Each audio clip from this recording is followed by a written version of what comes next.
جو بندہ یہ 2 نفل پڑھے، اچھا میں نے کئی لوگوں کو بتایا، سال ہر سال سے بتا رہا ہوں، اللہ پاک اس کو دیدار مصطفیٰ عطا فرمائے۔ اس کے اگلے فائدے بھی ہیں، رزق کی تمنگ کے لیے، قرضوں کو اتارنے کے لیے، رزق کی برکت کے لیے، بیماریوں کے لیے۔ ہفتے کے بعد جس عمل پہ 10 منٹ لگیں، اس عمل کی تاثیر کمال اتنی زیادہ ہو تو اس عمل کو ہم کیسے چھوڑ دیں؟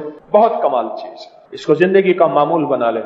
جمعرات کے دن شب جمعہ، شیخ نے لکھا ہے کہ جو بندہ 2 رکعت نماز نفل پڑھے، اس کی پہلی رکعت میں سورۃ فاتحہ کے بعد 11 بار آیت الکرسی، دوسری رکعت میں سورۃ فاتحہ کے بعد 11 بار سورۃ قل ھو اللہ اخلاص، شب جمعہ، مغرب یا عشاء کے بعد۔ عجب اس کی تاثیر، عجب اس کا کمال ہے۔ یہ میں آج ربیع الاول کے حوالے سے موتی دے رہا ہوں، عمل دیتا ہوں۔ یہ 5 بول ہیں جو اس کی ایک تسبیح گڑ گڑا کے پڑھ لے، سارا سال حفاظت، برکت، راحت، عافیت، غیبی نظام، مرادیں پوری، برکت، رحمت۔ میں نے کئی لوگوں کو یہ دعا بتائی تو حتیٰ کہ کچھ لوگوں نے یہاں تک بتایا کہ آپ دعا ہم سے واپس لے لیں، گنے نہیں جاتے، اور یہاں تک کہ پہاڑ جتنا قرضہ ہو، پہاڑ جتنا قرضہ ہو، اس دعا کی بڑی تاثیر ہے، رزق کی وسعت کے لیے، رزق کی برکت کے لیے۔ پرانی بات ہے کہ میں ٹرین سے اترا، تیز رو تھی ٹرین، تیز رو چلتی تھی، اترا تو آسٹریلیا مسجد، اسٹیشن پہ ایک مسجد ہے، چوک، آسٹریلیا چوک۔ پرانا ایک بندہ تھا، آسٹریلیا گیا تھا، پھر اس آسٹریلیا بینک بھی بنایا تھا، آسٹریلیا چوک بھی، کوئی پرانا بندہ تھا۔ خیر میں نے وہاں نماز پڑھی، اور نماز کے بعد باہر نکلا تو بھوک لگی تو میں نے کچھ پھل لے لوں۔ ایک سائیکل والا کھڑا تھا، اس نے سائیکل کے پیچھے ٹھیلا لگایا ہوا تھا، چھابا باندھا ہوا تھا، اس کے بعد پھل لیا۔ اس کی حالت دیکھی میں نے کہا اگر میں تجھے ایک چیز بتا دوں تو سارا دن کھلا پڑتا رہے، پڑھا ہوا ہے کرے بالکل تھوڑا سا۔ میں نے اسے ایک چھوٹی سی دعا لکھ کے دے دی، میں نے کہا سارا دن اس کو پڑھتے رہو، سارا دن کھلا پڑھتے رہو بس۔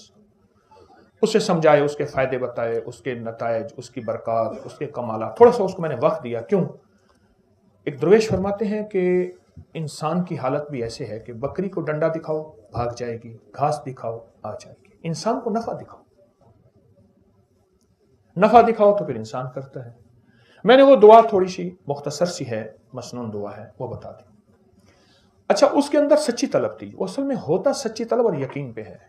اگر سچا جذبہ ہو، سچی طلب ہو اور یقین ہو تو دعا وہ چیز بہت فائدہ مند ہوتی ہے اور بہت نفع دیتی ہے۔ اس نے کوئی پڑھا اور خوب پڑھا اور بہت زیادہ پڑھا اور حد سے زیادہ پڑھا اور بہت زیادہ، اس کا فائدہ کیا ہوا اور اس کے برکات کیا ہوئی؟ بقول اس کے کچھ ہی عرصے کے بعد، سال 2 سال کتنے عرصے کے بعد، ساتھ ایک ہوٹل بک رہی تھی، چلتا ہوا کاروبار تھا، کوئی پہاڑوں کا بندہ تھا، اس کی ہوٹل تھی، اس نے وہ خرید لی، اتنا پیسہ ہو گیا، پھر دکان ایک اور خرید لی، پھر اور خرید لی۔ میں نے کئی لوگوں کو یہ دعا بتائی تو حتیٰ کہ کچھ لوگوں نے یہاں تک بتایا کہ آپ دعا ہم سے واپس لے لیں، گنے نہیں جاتے، اور یہاں تک کہ پہاڑ جتنا قرضہ ہو، پہاڑ جتنا قرضہ ہو، اس دعا کی بڑی تاثیر ہے، رزق کی وسعت، غیبی نظام ہمارے ساتھ۔ میں دعا بتاتا ہوں، اللہم اکفنی بحلالک عن حرامک واغننی بفضلک عمن سواک، اللہم اکفنی بحلالک عن حرامک واغننی بفضلک عمن سواک۔ ترجمہ تھوڑا سا بتاؤں گا، اللہم اکفنی، اللہ میری کفایت کر، پر کر حلال سے، عن حلالک، اللہم اکفنی عن حرام، اور حرام نہ ہو، واغننی، مجھے غنی کر دے، تھوڑا نہیں مانگتا، غنی کر دے، اور غنی بھی کیسا کر دے؟ امن سواک، کسی کا سوالی محتاج نہ بنانا، اپنے در کا بنانا، ایک درد حضوری ہو جائیے، درد گدائی کی کرنی۔ اللہم اکفنی بحلالک عن حرامک واغننی بفضلک عمن سواک۔ کمال چیز ہے، جو بندہ دیوانہ ہو کے وضو بے وضو ہر حالت میں دن رات سینکڑوں ہزاروں اس کو کھلا پڑے، چند دن، چند ہفتے، چند مہینے، عجب نتائج ہیں۔ سباک اس کو ایسے کھلائے گا، پلائے گا، اور اس کی نسلوں کو کھلائے گا۔ دلیل دوں؟ دلیل دوں، جتنے بھی مجاور گدی نشین آستانوں کے درباروں کے ہیں، ان کے لیے مہنگائی کی کوئی حیثیت نہیں، آج اس سے بڑھ جائے ان کو کوئی پرواہ نہیں۔ ان کے مریدین ان کو اتنے ہدائے، اتنے گفٹ بن مانگے میں دیتے ہیں، یہ اللہ پاک کہتے تیری نسلوں کو پال کے دکھاؤں گا۔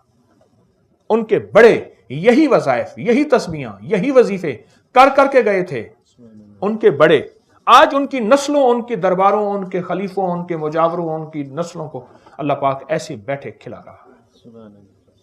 یہ اس کا وعدہ ہے، میں تمہیں پالوں گا، تمہاری نسلوں کو پالوں گا، اور بعضوں کا 7 نسلوں کا، بعضوں کا 3 نسلوں کا، بعضوں کا 40 نسلوں کا، بعضوں کا 70 نسلوں کا وعدہ ہے۔ عمر رضی اللہ تعالیٰ عنہ سے روایت ہے، رسول اللہ صلی اللہ تعالیٰ علیہ وسلم نے ارشاد فرمایا، جس شخص نے شب جمعہ سورۃ قل هو اللہ کو 100 مرتبہ پڑھا تو اس نے جمعے کا ایسا حق ادا کر دیا جیسا حاملین عرش نے عرش الہی کے اٹھانے کا حق ادا کیا۔ اس کو ذرا سن لیں، ذرا بڑی اہم بات ہے۔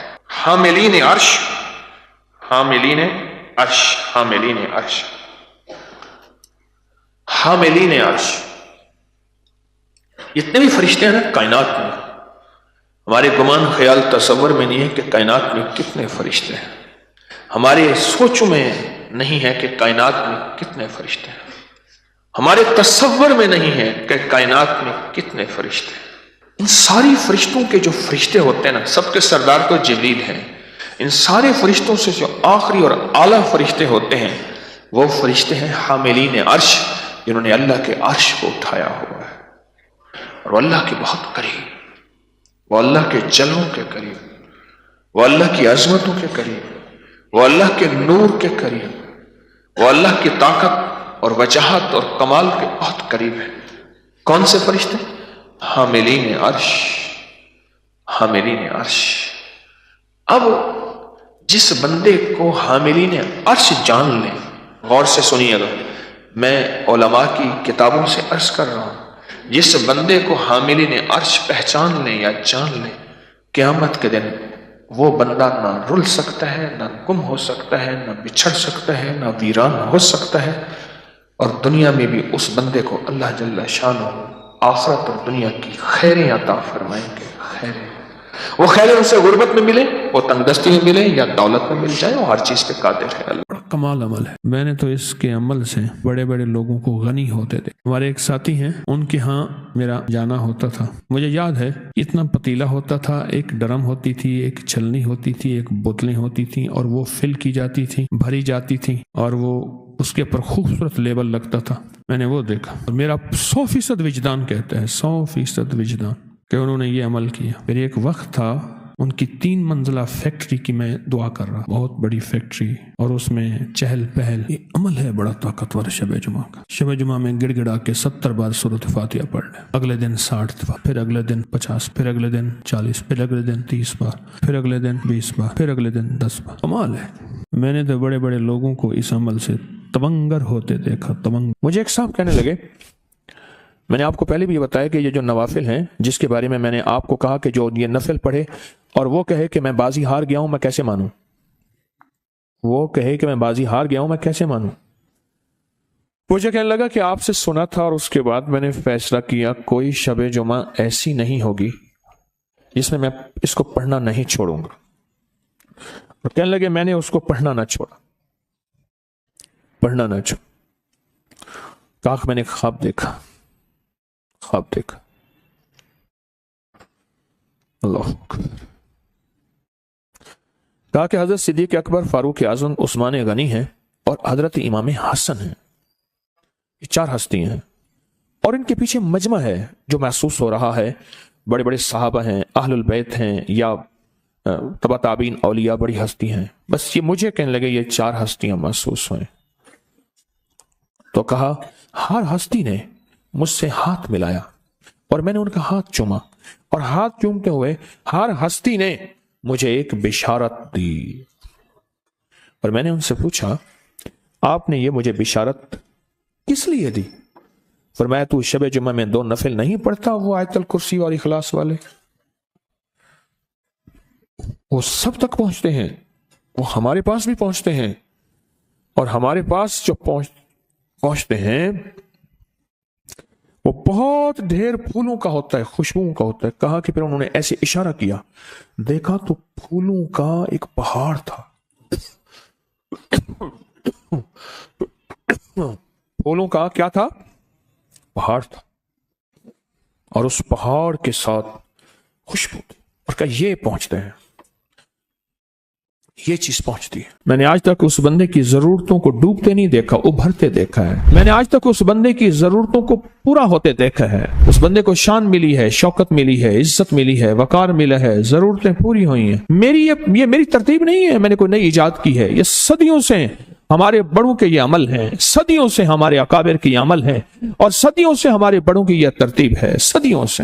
زندگی میں جب بھی کہیں مشکلیں آئی ہیں، اولاد نہیں ہے، رزق نہیں ہے، صحت نہیں ہے، عزت نہیں ہے، سکون نہیں ہے، چین نہیں ہے، راحت نہیں ہے، جادوؤں نے گھیر لیا، بندشوں نے تباہ کر دیا، حاسدین نے برباد کر دیا، مشکلوں نے سر چڑھ کے ہمیں جھکا دیا، حالات نے ہماری زندگی کو تنگ کر دیا، کوئی پریشانی کی ضرورت نہیں۔ میں نے آج تک اس بندے کی ضرورتوں کو ڈوبتے نہیں دیکھا، ابھرتے دیکھا ہے۔ میں نے آج تک اس بندے کی ضرورتوں کو پورا ہوتے دیکھا ہے اور ہمیشہ پورا ہوتے دیکھا، زندگی میں ہمیشہ یہ تجربہ کیا ہے۔ انہوں نے کہا میرا بیٹا نہیں تھا، میرا بیٹا ہوا، اور پھر اس کا نام میں نے عون محمد رکھا۔ جس کی کوئی مشکل آئی ہے، پریشانی آئی ہے، ناکامی آئی ہے، الجھن آئی ہے، زندگی میں کوئی پریشانی آئی ہے، میں نے تو زندگی گزر گئی۔